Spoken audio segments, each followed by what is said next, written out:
తెలంగాణలో car party ఒక్కసారిగా gear మార్చింది. నిన్న మొన్నటి వరకు సైలెంట్ గా ఉండి ఇప్పుడు టాప్ గేర్ తో దూసుకువెళ్తోంది. గురి తప్పని అజెండాలతో అధికార పక్షాన్ని ఢీ కొడుతోంది. వరుస కార్యక్రమాలు, సవాళ్లు, ప్రతి సవాళ్లతో పొలిటికల్ హీట్ పెంచుతోంది. సరికొత్త స్ట్రాటజీతో అటు నేతల్లో ఇటు క్యాడర్లోనూ జోష్ నింపుతోంది.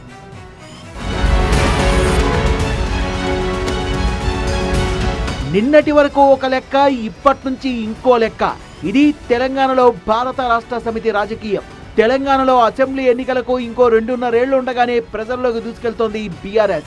ప్రత్యేక వ్యూహాలతో వేగం పెంచుతోంది. కారు గేరు మార్చడంతో గత ఎన్నికల తర్వాత కొంత సైలెంట్ గా ఉన్న క్యాడర్ లో ఒక్కసారిగా సరికొత్త ఉత్సాహం మురకలేస్తోంది. గులాబీ శ్రేణుల్లో మళ్లీ జోష్ కనిపిస్తోంది. తెలంగాణ వ్యాప్తంగా నేతలు కూడా యాక్టివ్ మోడ్ లోకి వచ్చేశారు. అధికార పార్టీ నేతలు ప్రెస్ మీట్లు పెట్టడమే ఆలస్యం, పదునైన విమర్శలతో అటాక్ చేస్తున్నారు. అన్ని జిల్లాల్లోనూ క్యాడర్ అంతా ఏకతాటిపైకి వచ్చి కదం తొక్కుతోంది. నటి వరకు ఒకరిద్దరు నేతలకే పరిమితమైన విమర్శలు ఇప్పుడు సమిష్టి దాడులుగా మారాయి. ఇటీవల రాష్ట్ర ఆర్థిక పరిస్థితి, అప్పులపై జరిగిన రసవత్తర చర్చలో బీఆర్ఎస్ గట్టిగా ఢీకొట్టింది. శ్వేతపత్రాలు, లెక్కల సవాళ్లతో అధికార పక్షాన్ని ఇరకాటంలో పెట్టే ప్రయత్నం చేసింది.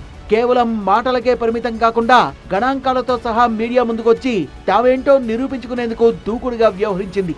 ఇది కాస్త సవాళ్ల పర్వానికి దారితీసి అధికార పక్షానికి ధీటుగా వదిలివ్వడంతో బీఆర్ఎస్ పార్టీ శ్రేణుల్లో కొత్త హుషారు నింపింది.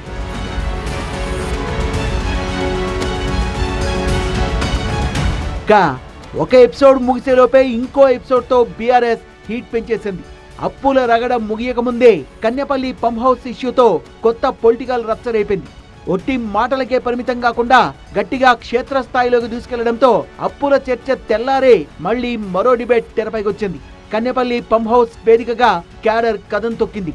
ప్రాజెక్టుల రక్షణ, రైతుల ప్రయోజనాలే ధ్యేయంగా క్షేత్రస్థాయి పోరాటాలకు సై అనే ఇండికేషన్స్ ఇచ్చింది.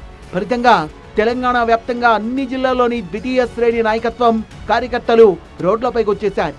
వరుస కార్యక్రమాలతో ఇటు సోషల్ మీడియాలో ఇటు పబ్లిక్ లో కూడా బీఆర్ఎస్ గ్రాఫ్ ఒక్కసారిగా పెరిగిపోయింది.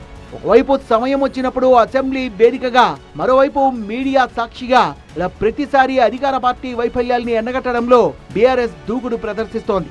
రాబోయే రోజుల్లో ఈ వేగాన్ని మరింత పెంచాలని, ప్రజా సమస్యలపై నిరంతరాయంగా పోరాడాలని కార్ పార్టీ హైకమాండ్ డిసైడ్ అయినట్టుంది. మొత్తంగా ఒక్కసారిగా గేర్ మార్చి తెలంగాణ పాలిటిక్స్ లో కార్ పార్టీ హీట్ పెంచేసింది. మరి రాబోయే రోజుల్లో కార్ స్పీడోమీటర్ ఇంకెలా ఉంటుందో చూడాలి.